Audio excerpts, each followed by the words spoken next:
Welcome to the Box Film.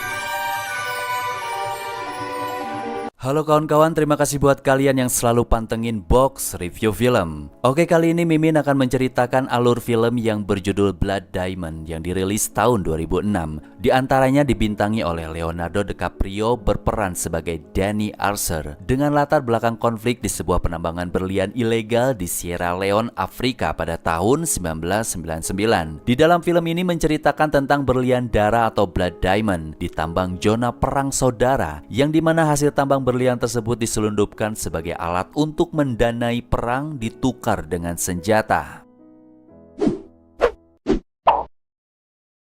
Di awal cerita, Solomon membangunkan anaknya yang bernama Dia Fandi agar tidak sampai terlambat sekolah. Solomon ingin masa depan anaknya menjadi lebih baik, tidak seperti dirinya yang hanya sebagai nelayan biasa. Sampai suatu hari ketika Fandi pulang dari sekolah dan berbincang-bincang dengan Solomon, tiba-tiba keadaan menjadi panik karena dikagetkan dengan datangnya segerombolan pemberontak ke desa mereka yang dikenal dengan nama RUF, Revolutionary United Front. Solomon menyuruh Fandi bersembunyi. Ia langsung berlari dengan cepat ke arah desanya untuk menyelamatkan sang istri, si bayi, dan anak gadisnya. Setibanya di desa, para pemberontak menembaki penduduk dengan brutal, kejam tanpa ampun, tidak pandang bulu. Tidak hanya pria, wanita, bahkan anak kecil pun ikut jadi korban. Dalam kondisi panik, Solomon berhasil menyelamatkan anak istrinya. Namun sayang, ia tertangkap dan terpaksa terpisah dari keluarganya. Sebagian warga yang berhasil tertangkap oleh RUF mengalami peristiwa yang sangat mengerikan. Di bawah kepemimpinan Kapten Poison, dengan kejamnya tangan warga dipotong agar tidak bisa mendapatkan hak pilih ketika pemilu datang. Awalnya Solomon juga nyaris dipotong tangannya, tapi cerita berkata lain. Kapten Poison melihat Solomon masih segar bugar dan gagah perkasa, sangat cocok dijadikan sapi perah di pertambangan ilegal mereka. Beralih ke Global Witness atau bisa dibilang LSM Internasional yang mengurus masalah eksploitasi dunia sumber daya, termasuk gading gajah, emas, karet, minyak, serta berlian. Mulai mencium bahwa berlian dari hasil pertambangan ilegal itu dijual untuk membeli senjata serta mendanai pemberontakan yang terjadi di Sierra Leone, dan sudah menjadi tugas Global Witness untuk mengurus semua permasalahan tersebut.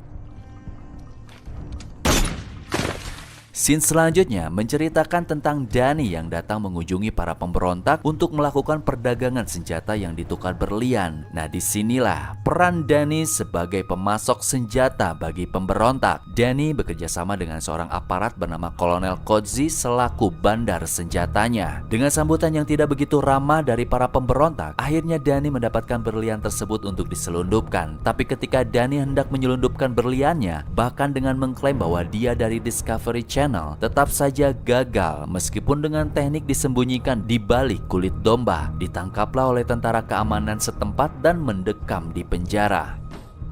Sementara itu di pertambangan diceritakan Solomon menemukan berlian berwarna merah muda dengan ukuran yang cukup besar. Merasa menemukan sesuatu yang sangat berharga, Solomon mencoba menyimpan berlian tersebut di jari kakinya dan meminta izin keluar sementara untuk BAB dengan maksud ingin menyembunyikan berliannya. Namun sayang, aksi Solomon ketahuan Kapten Poison dan meminta berlian tersebut untuk diserahkan. Hanya saja belum sempat diserahkan, tiba-tiba datang pasukan tentara pemerintah yang memporak-porandakan para pemberontak, termasuk Kapten Poison yang terluka dan pingsan akibat ledakan bom yang dilancarkan oleh pasukan tentara pemerintah. Dan akhirnya Solomon Fandi pun berhasil menyembunyikan berlian tersebut, namun pada akhirnya ia pun ikut ditangkap dan dimasukkan ke dalam penjara ibu kota Sierra Leone. Di dalam penjara ibu kota, sekumpulan pemberontak yang berhasil ditangkap termasuk Kapten Poison dan juga Danny, di mana letak sel tahanannya bersampingan, memaksa Solomon untuk mengakui bahwa dia menemukan berlian dengan ukuran yang sangat besar. Namun Solomon tidak mengakuinya dan kejadian itu disaksikan oleh Danny.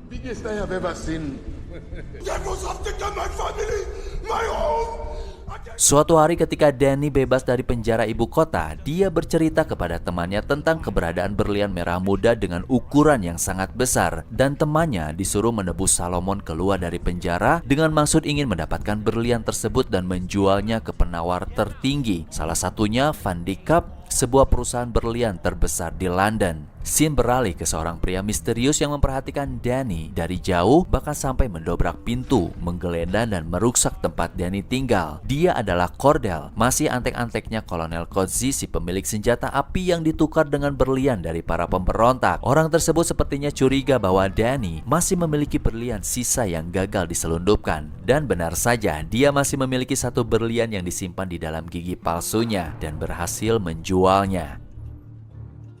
Terakhir, pria misterius ini pun melihat ketika Salomon Van Dijk dibebaskan dari penjara oleh temannya Danny.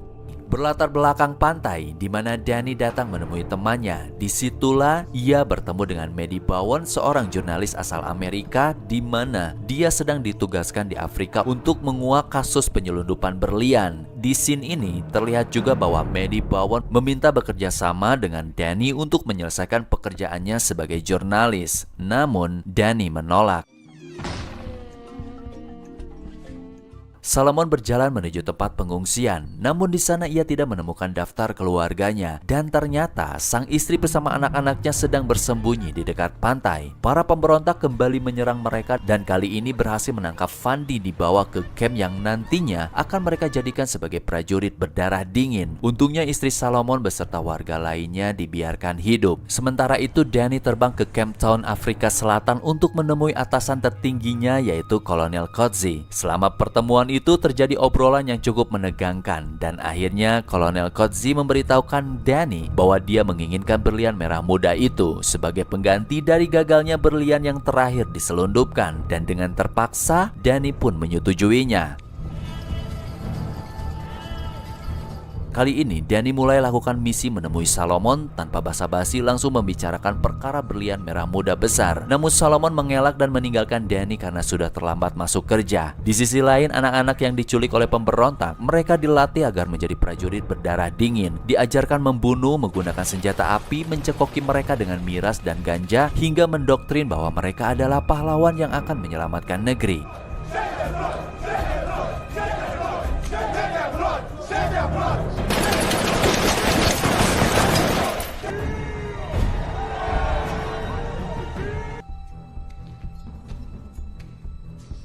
Tak berhenti sampai di situ, Danny kembali mendatangi Salomon di tempat kerjanya. Danny menawarkan diri ingin membantu menjual berlian tersebut. Awalnya Salomon menolak, namun ketika Danny menjanjikan akan menemukan seluruh keluarga Salomon, sepertinya Salomon tidak punya pilihan. Bersamaan dengan saat itu, situasi menjadi kacau karena para pemberontak datang menyerbu ibu kota dan menembaki warga dengan kejam. Danny dan Salomon pun berusaha lari dan menyelamatkan diri.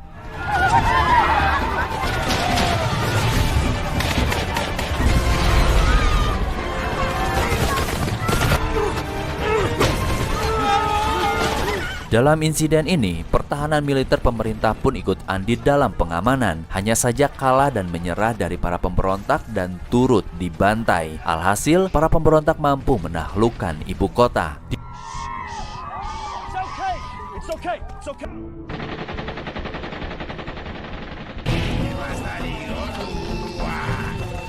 Di pagi harinya mereka berdua berencana pergi menyeberangi jembatan. Salomon berpura-pura menjadi anggota RUP, sedangkan Danny menjadi tawanannya. Saat melewati dua orang komplotan, Danny langsung lesatkan senjata. Satu orang berusaha kabur, ia pun tembak dari kejauhan. Hingga akhirnya mereka berdua bergabung bersama pengungsi yang berhasil selamat dari pembantaian. Danny berencana akan mencari lokasi pusat agar dapat menghubungi pilot yang biasa mengantarnya. Scene beralih di mana Danny dan Salomon berhasil melarikan diri serta bergabung menuju kamp pengungsian yang letaknya tidak jauh dari ibu kota. Di sana, Danny bertemu dengan Maddie Bowen dan meminta tolong Maddie untuk mencarikan di mana keluarga Salomon berada dengan cara mengakses data PBB. Dan sebagai timbal baliknya, Danny akan memberikan sejumlah informasi penting tentang penyelundupan berlian ke Liberia agar dapat menyelesaikan pekerjaan Maddie sebagai jurnalis. Berdasarkan informasi yang telah diakses Medi dari PBB, diketahui bahwa keluarga Salomon berada di Jenia, tempat pengungsian terbesar kedua yang berada di Afrika. Di sana Salomon bertemu dengan istri dan anak perempuannya. Ketika mengetahui Fandi telah diculik, Salomon teriak histeris hingga petugas memukulnya.